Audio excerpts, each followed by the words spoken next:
Capítulo 3. Last Planner System. Generalidades. Concepto.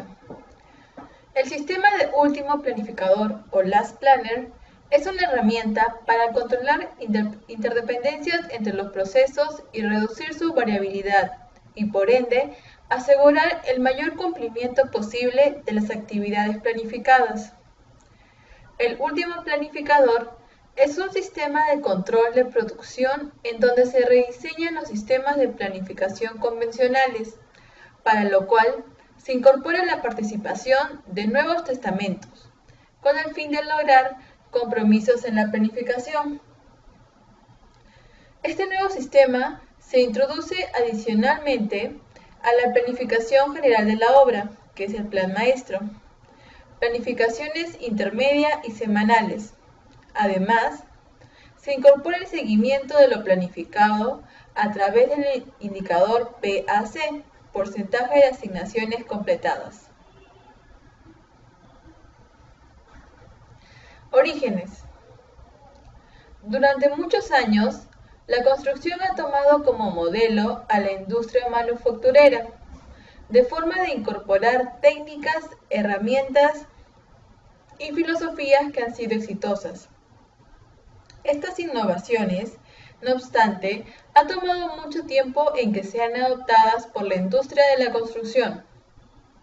Sin embargo, la industria manufacturera ha continuado en la exploración permanente de técnicas, herramientas y principios que permitan su modernización. Esa búsqueda permanente ha generado una nueva visión de la producción, la nueva filosofía de producción, conocida como Lean Production o producción sin pérdidas. Lo anterior ha dado origen a una adaptación en la construcción, el nuevo modelo denominado Lean Construction, construcción sin pérdidas, propuesto por Laurie Koskela en 1992. Analiza los principios y las aplicaciones del JIT, Just in Time, y TQM, control total de la calidad, en la industria de la construcción.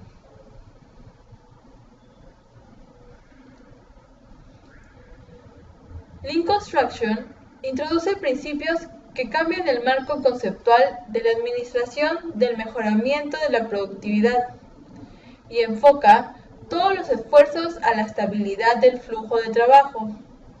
Mediante el enfoque Lean Construction, se han desarrollado diversas herramientas tendientes a reducir las pérdidas a través del proceso productivo. Una de estas herramientas de planificación y control fue diseñada por Ballard y Howell. El sistema denominado el último planificador o Last Planner System en inglés presenta cambios fundamentalmente en la manera como los proyectos son planificados y controlados. El método incluye la definición de unidades de producción y el control de flujo de actividades mediante asignaciones de trabajo. Adicionalmente, facilita la obtención del origen de los problemas y la toma oportuna de decisiones relacionada con los ajustes necesarios en las operaciones para tomar acciones a tiempo, lo cual incrementa la productividad.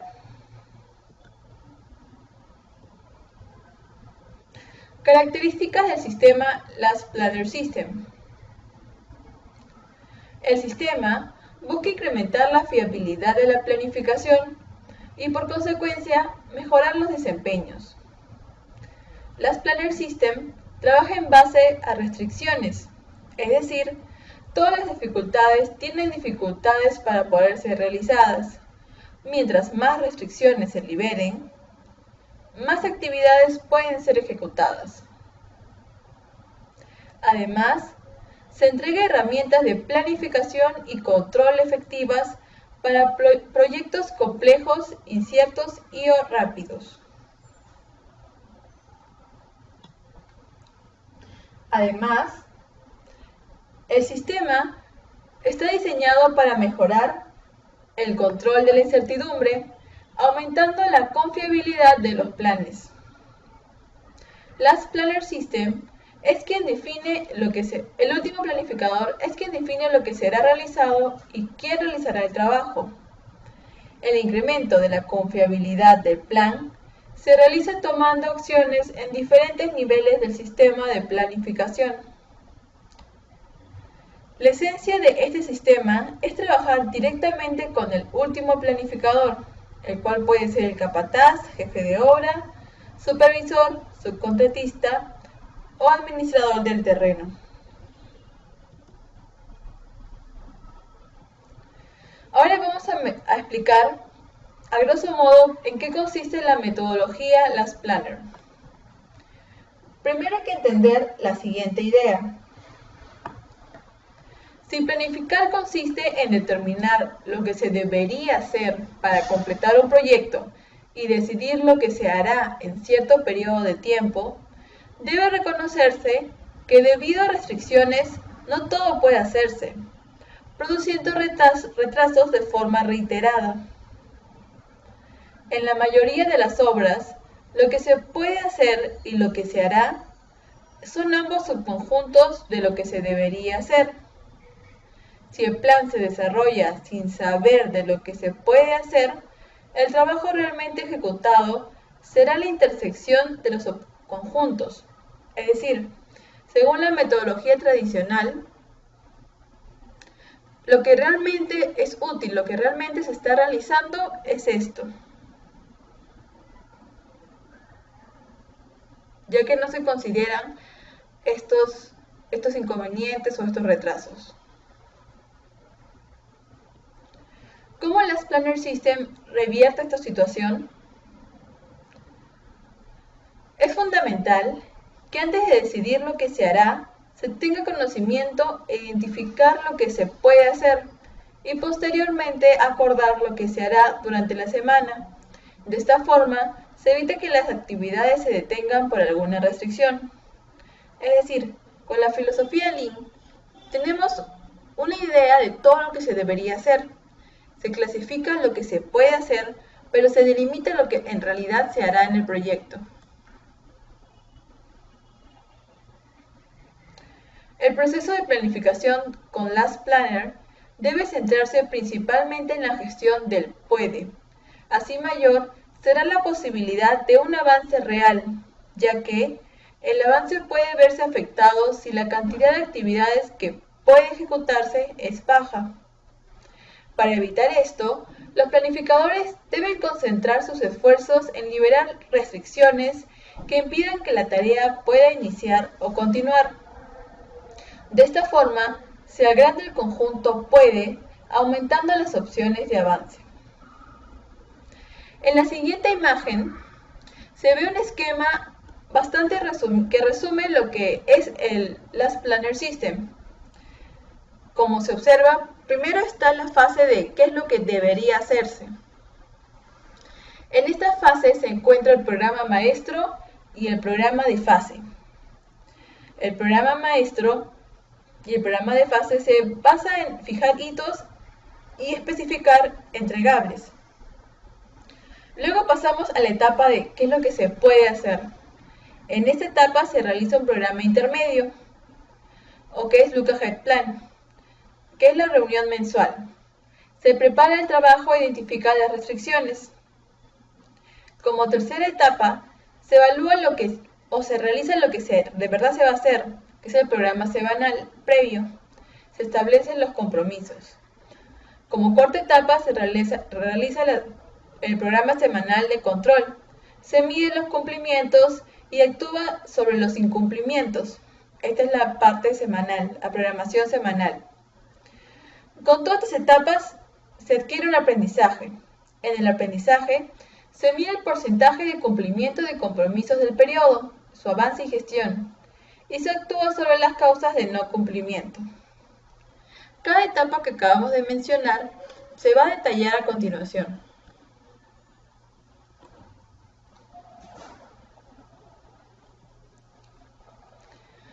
La implementación de Last Planner es muy sencilla, pero requiere de un estricto cumplimiento. Esta consiste en crear planificaciones intermedias y semanales, enmarcadas dentro de la programación inicial o plan maestro del proyecto, analizando las restricciones que impiden el normal desarrollo de las actividades. En la imagen se observa tres planificaciones que forman una especie de pirámide, en donde la base que la sustenta es el plan maestro. En la determinación de los planes debe participar el equipo de trabajo del proyecto. Cada uno de los miembros debe contribuir a que los planes sean congruentes entre sí. El plan maestro, que es la base, cubre todas las actividades de construcción del proyecto, desde su inicio hasta su terminación. El plan intermedio se obtiene del plan maestro y puede realizar para un plazo de 3 meses. Cuando se ejecute el primer plan intermedio, se debe crear otro para las actividades del próximo trimestre, y así sucesivamente hasta terminar la obra. En el plan semanal, se determina en base al plan intermedio, y este plan contiene las actividades que se ejecutarán cada semana.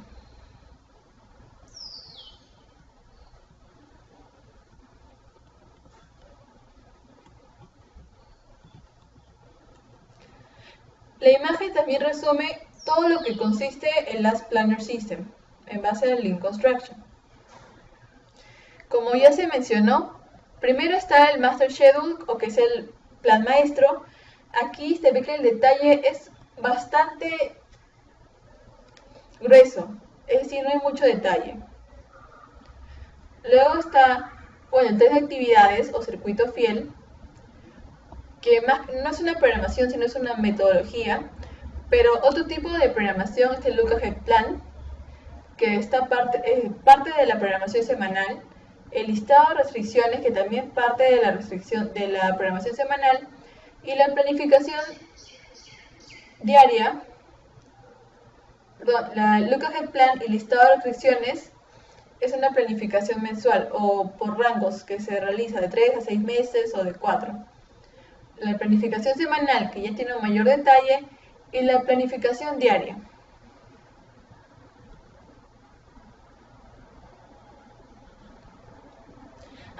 Antes de explicar cada etapa, cada tipo de plan, se realizará una pequeña comparación entre el programa tradicional y el Last Planner System. Por un lado, en el programa tradicional, una única persona realiza la planificación y define los hitos, mientras que el Last Planner System, un grupo de responsables define los hitos y realiza la planificación en equipo.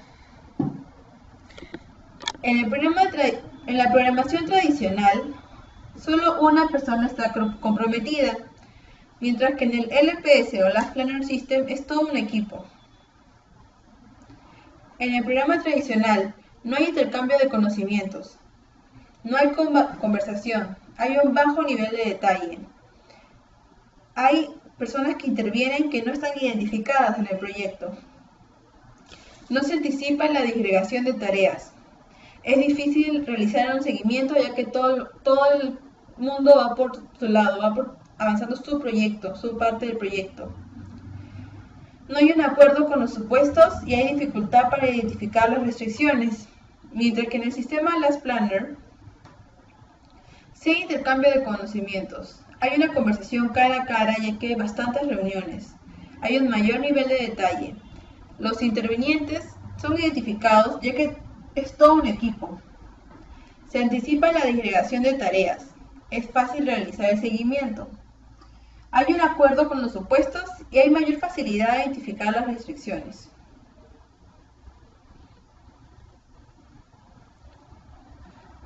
Programa maestro o Master Schedule. El programa maestro genera el presupuesto y el programa del proyecto. Proporciona un mapa de coordinación de actividades que lleva a la realización de esta. El programa maestro o planificación inicial, también llamado, debe ser desarrollado con información que represente el verdadero desempeño que posee la empresa en obra. Este programa maestro Contiene las relaciones entre las actividades y los recursos que se requieren para cada actividad. Normalmente se representa por un CPM. El programa maestro, en otras palabras, consiste en plantear los hitos que se requieren para cumplir con los objetivos propuestos. Aquí se trabaja a nivel de grupo de actividades, llamadas fases, y se hace la programación para todo el proyecto. Esta programación puede estar sujeta a modificaciones y ajustes de acuerdo al estado del proyecto. Planificación por fases. Consiste en detallar las actividades que serán necesarias para ejecutar una fase del proyecto. En este tipo de planificación se utiliza la técnica PUL, que fue explicada en el seminario en el capítulo 1, para lo cual se recomienda la programación reversa. Es decir, se trabaja de atrás hacia adelante, de manera que se ayuda a determinar los trabajos que son necesarios para cumplir el objetivo de la fase. Los beneficios de esta parte de la programación son que hay un mejor entendimiento del proyecto, que el equipo tiene la oportunidad de conocerse más, cada miembro sabe lo que los otros necesitan para llevar a cabo sus tareas y todos entienden lo que se debe hacer y cuándo hay que hacerlo.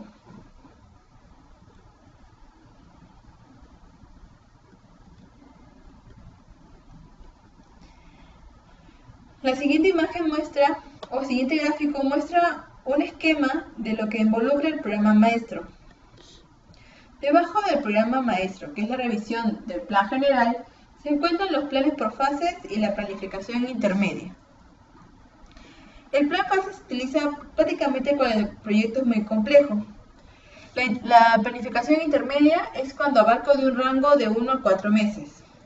Lo que ambos me permiten es liberar las restricciones.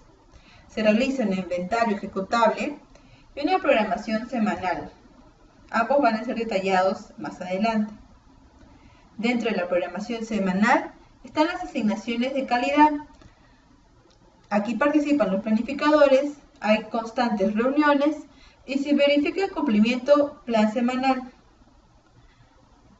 Se detecta la CNC, que es el cumplimiento del porcentaje de las tareas que deberían haberse planeado.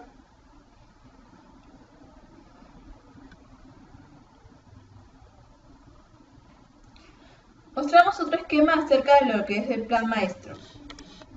El plan maestro se define por responsables en cada parte del programa y el plan maestro que define las actividades que deberíamos hacer. Se plantean objetivos y se crean hitos. Que se identifican los actores externos, que son las administraciones públicas, las empresas de servicios públicos y los gestores de infraestructura. Que defino mis proveedores y subcontratistas. Planteo mis objetivos generales, todo esto para realizar mi programación inicial. La siguiente imagen muestra un esquema de lo que es un Master Schedule. Se observa la relación, este es el programa S10 o MS Project. Es un programa que se encarga de gestionar las empresas. Unas planificaciones pueden ser mensuales, por días, uno puede delimitarlo con este programa. Entonces, se plantean los hitos o las principales actividades, su duración, cuándo comienza, cuándo acaba, si las predecesoras, es decir, si para comenzar una actividad necesito terminar otra. Y aquí se observa el esquema, donde se observa la duración de los días, cuándo acaba uno, cuándo comienza otra. Como se observa, el Master Schedule no muestra cómo será el trabajo, sino cuándo debe ser hecho. También demuestra la viabilidad de completar el trabajo en el tiempo disponible. Por ejemplo, acá yo observo que podría comenzar en noviembre de 2007 y termina en mayo de 2008 esta serie de actividades. Identifica los hitos más importantes para el cliente. El nivel de detalle debe reducirse a hitos, que son las actividades que se van a realizar.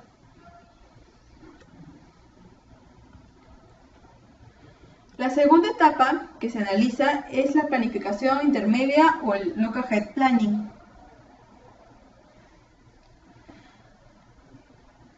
Corresponde al segundo nivel de la jerarquía de la planificación y le sigue a la planificación inicial, de la cual se deriva el plan maestro y antecede a la planificación de compromiso, que genera el plan de trabajo semanal.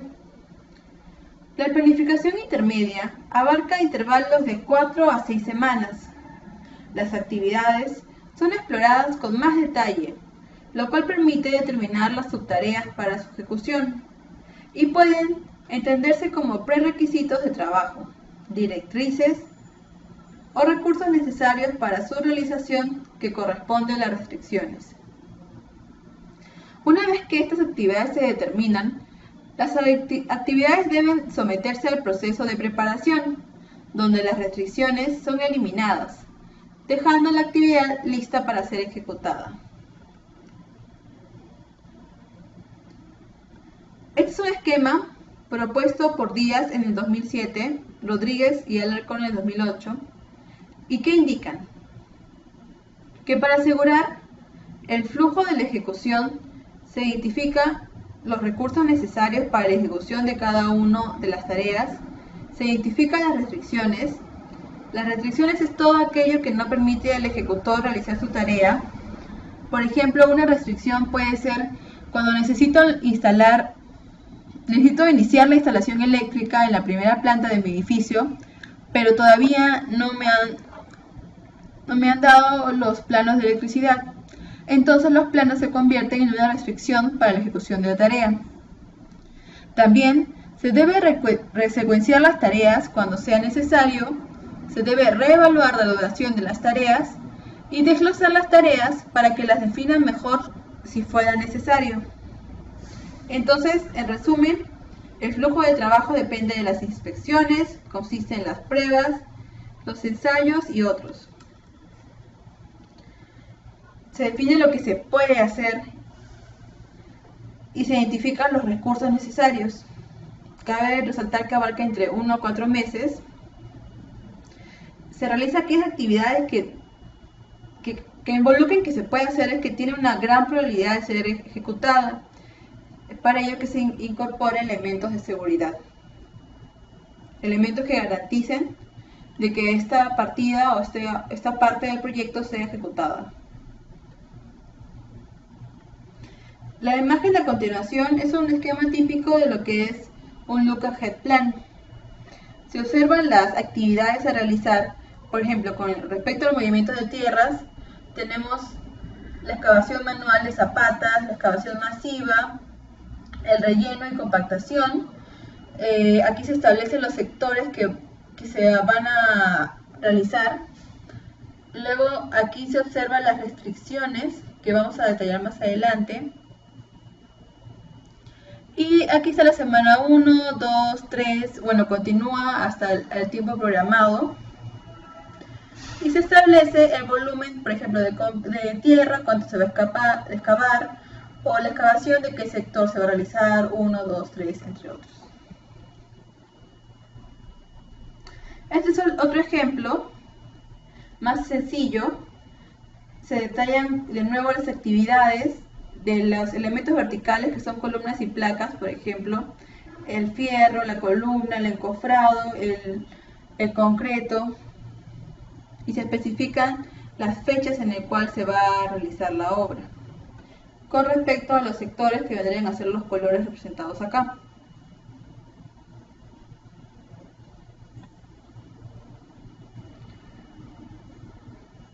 El look ahead de recursos. Se observan los recursos de mano de obra, de materiales, de equipos, subcontratas, sus semanas, y se establece la fecha en que se van a necesitar los recursos y el tipo y la cantidad de ellos. Por ejemplo, con respecto a la mano de obra, en la semana 2 ya tienen que ingresar ciertos ingenieros y realizar el relleno. Con respecto a materiales, en la semana 1 ya se tienen que realizar los insumos de trazo. Y así para cada fecha. A continuación se muestra el flujo de trabajo que se realiza para poder realizar la planificación intermedia. Entonces, una vez que tengo mi programa maestro, selecciono el trabajo que creo que puedo hacer. La revisión se realiza para la planificación intermedia y se establezco mis recursos, que es lo que ya hemos presentado anteriormente con mayor detalle. Este es un esquema de estudio de restricciones. Es muy importante la parte de restricciones. Con esta metodología es necesario llevar un registro detallado de los problemas que se presentan para cumplir todas las actividades planeadas.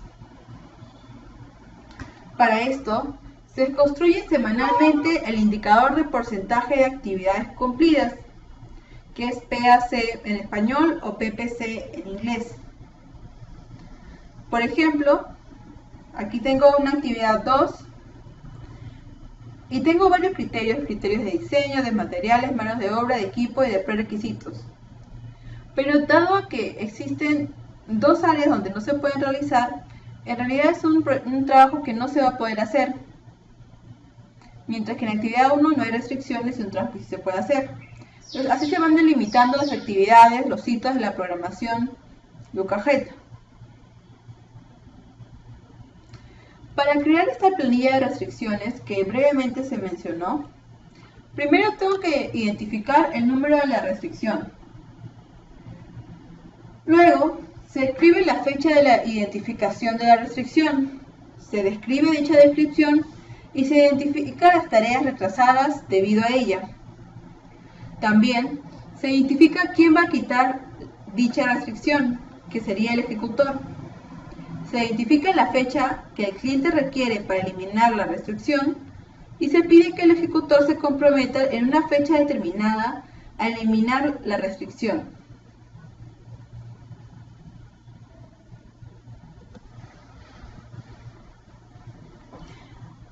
La imagen es una plantilla de restricción completa. Se observa todo lo que se acaba de mencionar, el número de restricción, la fecha, la descripción, necesitado por, el nombre del ejecutor. En este caso es una abreviatura, acá habrá una leyenda, la fecha requerida, la fecha comprometida, el estado y la fecha de cierre.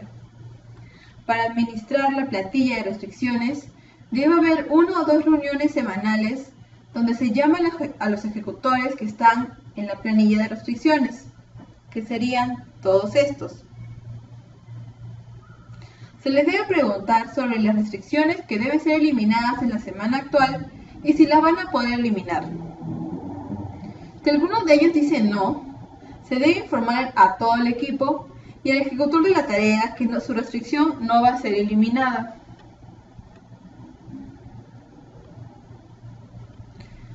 A continuación se muestra un gráfico sobre la evolución de la liberación de restricciones a través del tiempo, correspondiente a cada semana finalizada.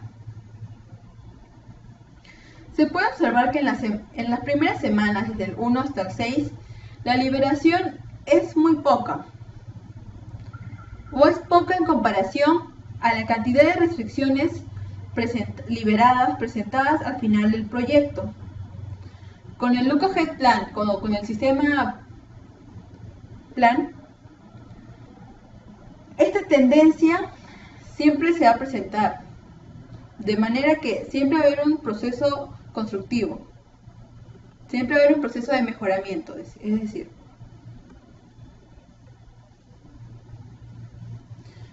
proceso de planificación intermedia. Una vez definido el horizonte de trabajo, se identifican las restricciones para cada una de las actividades definidas de la planificación intermedia. Se asigna responsable para liberar o remover las restricciones asociadas a cada actividad. El responsable es el encargado de ejecutar dicha actividad, siempre con la posibilidad de poder tener la tarea lista para ser ejecutada antes de su inicio programado. Se Se asigna responsable del seguimiento de una actividad, quien será el encargado de ir verificando que la actividad se vaya realizando.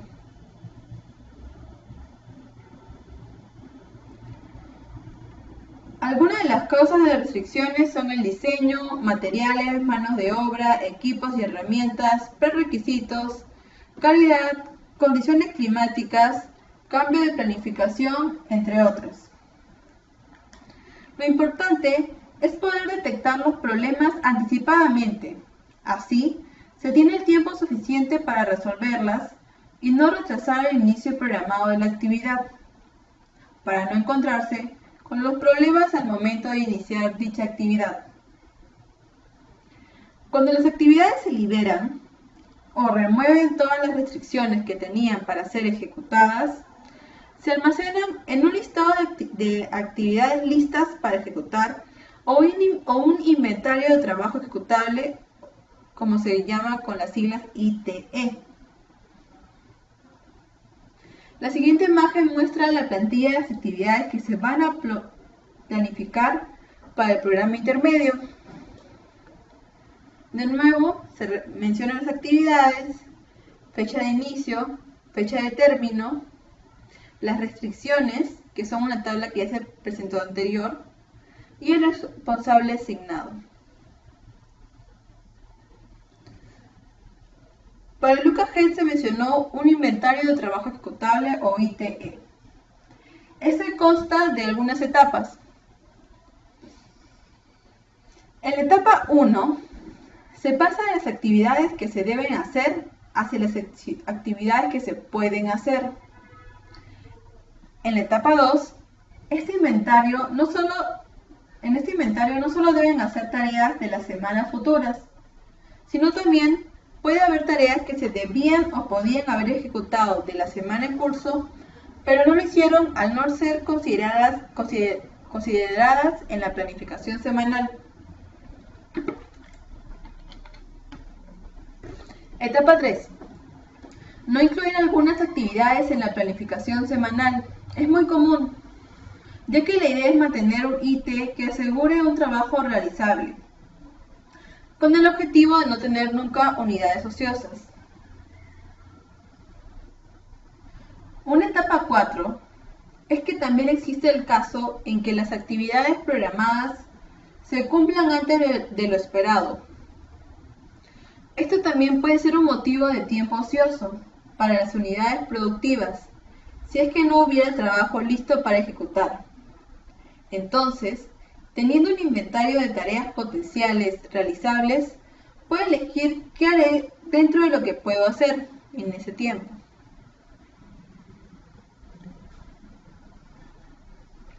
Esta imagen muestra el flujo de las actividades que pasan al inventario al trabajo ejecutable. Tengo mi planificación intermedia, que son todas mis actividades, ya he analizado mis restricciones. Tengo, por ende, las actividades liberadas de toda restricción y ya puedo pasar a mi inventario de trabajo ejecutable.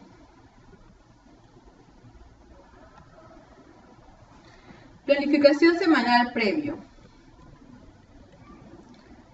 Solo se deberán programar las actividades en esta planificación de corto plazo si y solo si han sido todas sus restricciones subsanadas. De esta manera, se verifica la viabilidad de la programación semanal y su posibilidad de cumplimiento.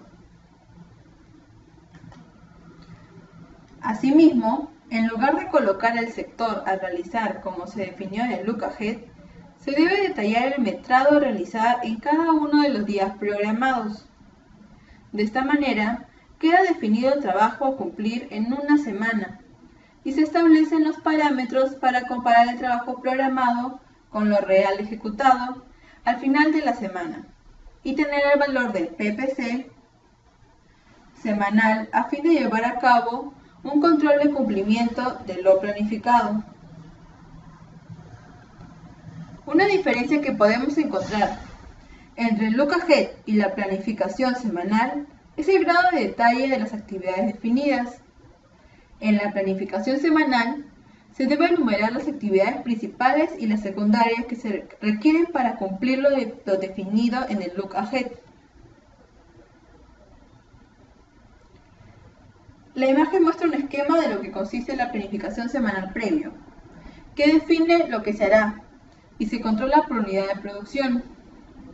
Hay asignaciones de calidad, que se verifican que las actividades estén bien definidas, la secuencia lógica del trabajo, la cantidad proporcional a la capacidad de trabajo, si hay las unidades de cuadrillas apropiadas, y prerequisitos finalizados, lo que necesita de otros.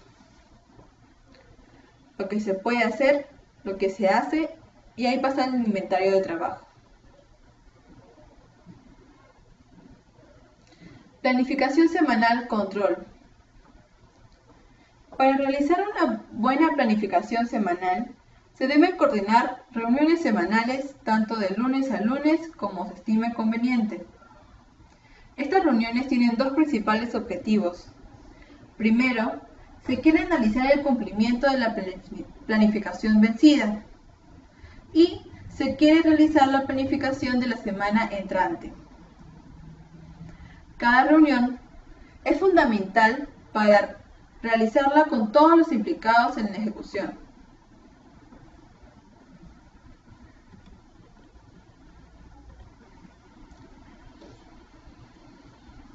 La primera tarea que se debe abordar en la reunión es el análisis del cumplimiento de la planificación vencida. ¿Qué se hace acá? Se detecta cuáles son las causas del no cumplimiento de lo planificado, para adoptar medidas necesarias para corregir los desajustes que se pueden introducir en la planificación intermedia.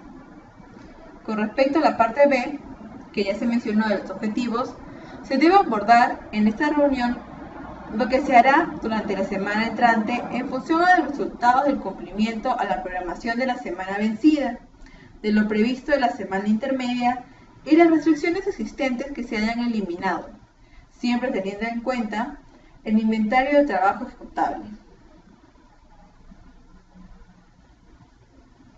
La herramienta que utiliza Last Planner para medir el avance realizado es el porcentaje de plan completado o porcentaje de actividades completadas que ya se mencionó, que mide el progreso real de una planificación semanal.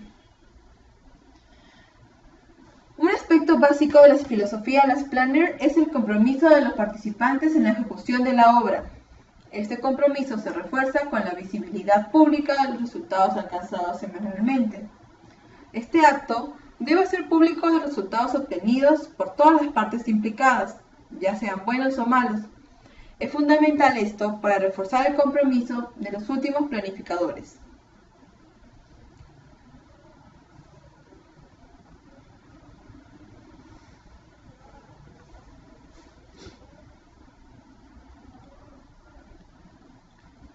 El PAC o PPC se puede calcular para el total de las actividades de una semana en particular o para el total de actividades ejecutadas en un periodo, que puede ser tan largo como el total de plazos de construcción de la obra.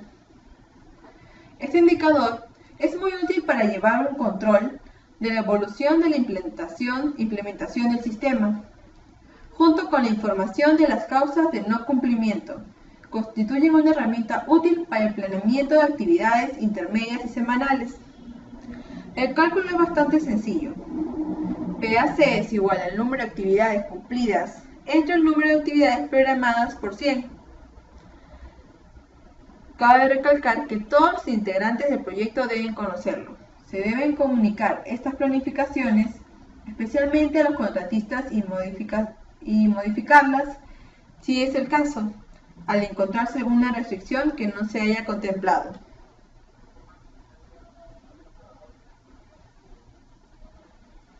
La imagen muestra un esquema típico de una programación semanal. Tengo acá las actividades, sus descripciones, el responsable.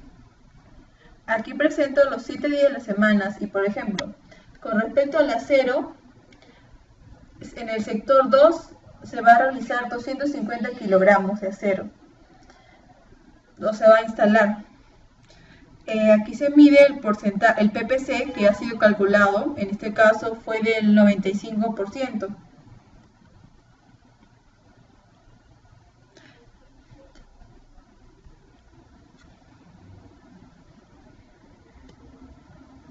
Programación diaria. Es el último y más detallado nivel de planificación y en él se deben tener en consideración todas las actividades que se deben realizar en el día, las personas que se realizarán estas actividades y los horarios en los que se realizarán en la jornada. El cumplimiento de la planificación diaria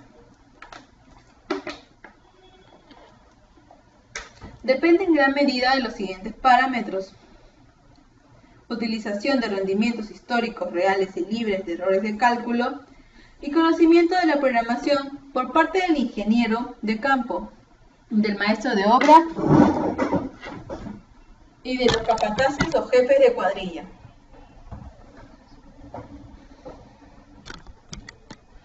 Si se cumplen estos dos parámetros, la probabilidad de cumplimiento se incrementa considerablemente.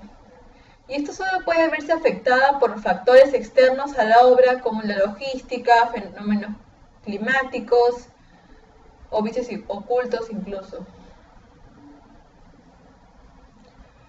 Vamos a mostrar las partes de la programación diaria. Este es un pequeño esquema. Vemos la parte del horario. Las actividades contributorias se planifican estimando su duración y sus pedidos. ¡Ay, qué belleza!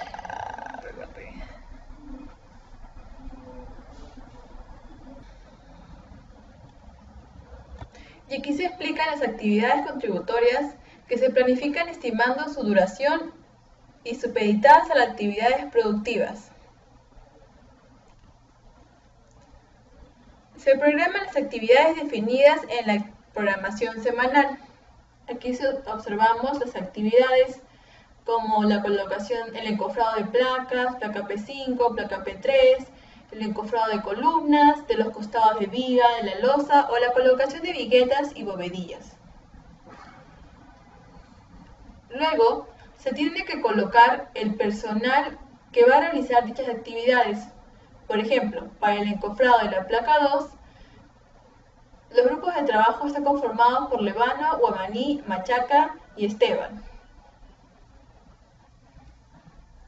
Otro criterio que se debe poner en este tipo de programación es que se definen los grupos de trabajo y se refleja la cantidad de personas por cuadrilla y el número de cuadrillas. En esta columna se observa el número de cuadrillas, en esta cuadrilla, el número de cuadrillas y el número de obreros por cada cuadrilla. Y acá el total de obreros. Por ejemplo, si tengo 2 cuadrillas y cada cuadrilla tiene 2 obreros, voy a tener 4 obreros en total.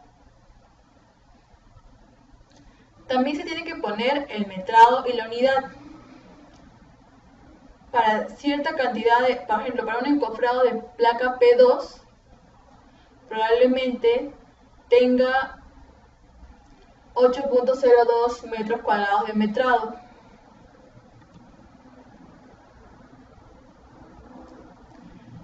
Mediante la interacción de la velocidad se determina un valor de rendimiento y la duración de la actividad.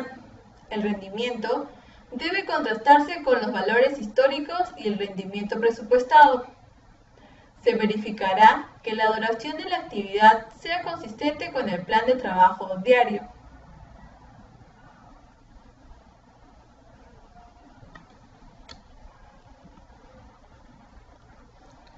La duración es llevada a un rango de horas, generando así la secuencia de actividades y la rotación de la gente. Al final del día y con los datos del tareo, se calcula el PPC y se analizan las causas de incumplimiento. Por ejemplo, de una actividad de encofrado de placa P5, pues todas las actividades se cumplieron. Pero para la colocación de viguetas y bóvedas en la zona del sector 2, solo se cumplió el 96%, y la causa en este caso fue la sobreestimación.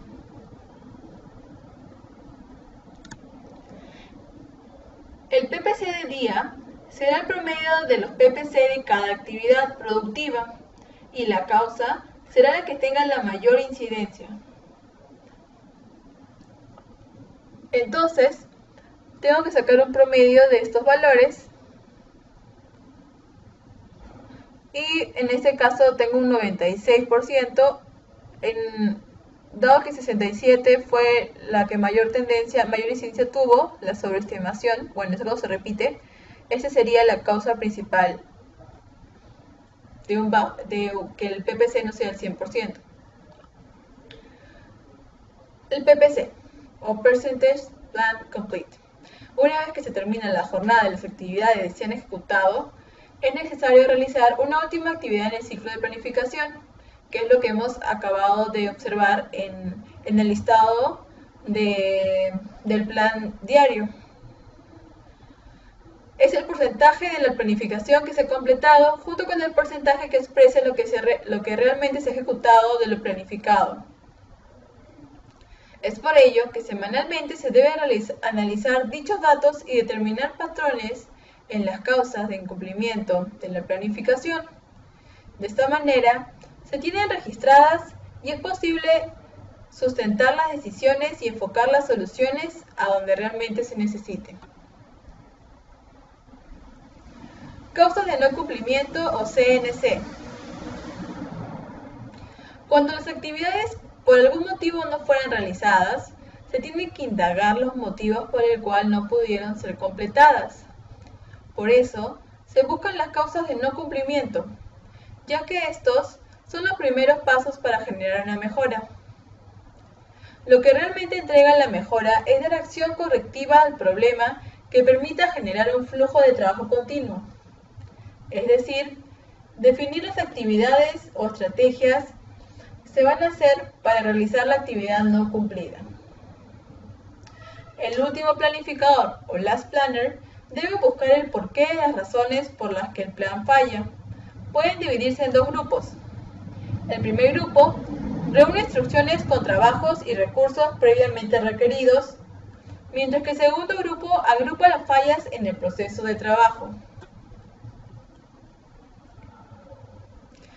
El gráfico muestra los porcentajes de ocurrencias de la CNC.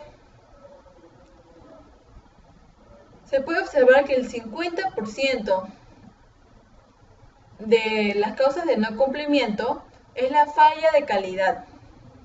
Luego le sigue el bajo rendimiento con un 18%. También hay otros factores que inciden como la mano de obra, los materiales, diseños del proyecto, cambios de programación, falta de coordinación, imprevistos o materiales subcontrato. Puede ser que hayan llegado tarde o en todo caso que no cumplan con los requerimientos especificados. Taller. Tema: Lean Construction. Subtema: Last Planner System. ¿En qué consiste? El ingeniero residente le ha encargado a usted analizar el PPC de una edificación típica de 5 pisos. Para ello, se le adjunta la programación semanal de dicha obra, asumiendo que solo las instalaciones provisionales del alcantarillado, agua potable no han sido completadas según lo programado. Aquí observamos todas las actividades y los días que han sido realizadas. Se menciona en el enunciado las dos actividades que no pudieron ser completadas al 100%. En este caso es por eso que le pondremos un avance de 0 a dichas actividades, mientras que las otras actividades tendrán un avance de 100%. En la parte A, te pide calcular el PPC en porcentaje. La fórmula del PPC ya se explicó anteriormente. B. Analizar 4 razones o 4 posibles razones por las cuales dichas actividades no han sido concluidas. Y en la parte C, te pide: ¿qué soluciones hubiera propuesto usted al ingeniero residente para evitar este problema. Gracias.